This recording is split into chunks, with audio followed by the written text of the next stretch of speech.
ನಾವು ನೋಡ್ತೀವಿ ಕೇಳ್ತೀವಿ ಕಟ್ಟೌಟ್ ದೊಡ್ಡ ಹಾಲ ಬೇಸಿಕ್ ಎಲ್ಲಾ ಮಾಡ್ತಾರ. ಅದ್ರ ಪಾಪಗಳಿಗೆ ಆಶ್ರಯ ಕೊಡೋ ಕೆಲಸ ಮಾಡ್ತಿದ್ರಿ ಅಣ್ಣ. ಅಂತದ್ ಹಾಲಾಭಿಷೇಕ ಅದನ್ನ ಮಾಡೋಕ್ಕಿಂತ ಅಣ್ಣ ಅಟ್ಲೀಸ್ಟ್ ಇಂಥದ್ ಮಾಡಿದ್ರ ಪಾಪ ಕುಟುಂಬಕ್ಕೆ ಒಂದ್ ಏನಾದ್ರು ಒಂದು ಆಶ್ರಯ ಆಗತ್ತಲ್ಲ ಅಣ್ಣ, ನೆರವಾಗತ್ತಲ್ಲ.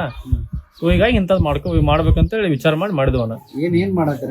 ಹಿಂಗಾಗಿ ಈ ವರ್ಷ ಈ ಮನಿ ಕಟ್ಟು ಕೊಡುವಂತ ಕಾರ್ಯಕ್ರಮ ಮಾಡ್ಬೇಕಂತೇಳಿ ಮಾಡಿ ವಿಚಾರ ಮಾಡಿ ಕಟ್ಟಿ ಕೊಡೋದನ್ನ. ನೆಚ್ಚಿನ ನಾಯಕರಾದಂತ ನಮ್ಮ ಕಿಚ್ಚ ಸುದೀಪ್ ಅನ್ನ ಅವರಿಗೆ ಅಡ್ವಾನ್ಸ್ ಹುಟ್ಟು ಹಬ್ಬದ ಆರ್ಥಿಕ ವಿಶೇಷ ಶುಭಾಶಯಗಳು ಕೋರುತ್ತೇನೆ.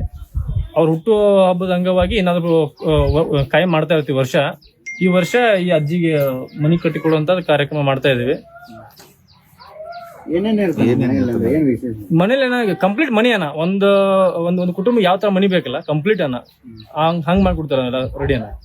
ಯಾಕನ ಅವ್ರಿಗೆ ಅಂದ್ರೆ ಪಾಪ ಏನ ಮನಿ 9 ಮಂದಿ ಮಕ್ಳದಾರ್ರಿ, ಮನಿ ಇರಾಕಿಲ್ಲ ಅವ್ರಿಗೆ. ಹಿಂಗಾಗಿ ಈ ವರ್ಷ ಈ ಮನಿ ಕಟ್ಟು ಕೊಡುವಂತ ಕಾರ್ಯಕ್ರಮ ಮಾಡ್ಬೇಕಂತೇಳಿ ಮಾಡಿ ವಿಚಾರ ಮಾಡಿ ಕಟ್ಟಿ ಕೊಡೋದನ್ನ.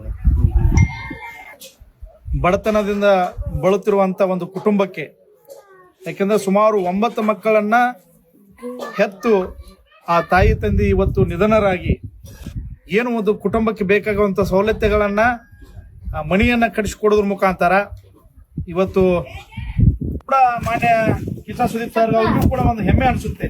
ನನ್ನ ಅಭಿಮಾನಿಗಳು ಕೂಡ ಈ ರೀತಿ ಒಂದು ಸಮಾಜದ ಮುಖಿಯಲ್ಲಿ ತೊಡಕೊಂಡಿದ್ದಾರೆ ಅನ್ನೋದು ಅವ್ರಿಗೂ ಹುಮ್ಮಸ್ಸು ಬರುತ್ತೆ. ಅವರು ಕೂಡ ಒಂದು ನನ್ನ ಹುಟ್ಟುಹಬ್ಬದ ಪ್ರಯುಕ್ತ ನನಗೆ ಒಳ್ಳೆಯ ರೀತಿಯಿಂದ ನನ್ನ ಅಭಿಮಾನಿಗಳು ಮಾಡ್ತಾರೆ ಅನ್ನೋದು ಹೆಮ್ಮೆಯನ್ನು ಪಡ್ತಾರೆ.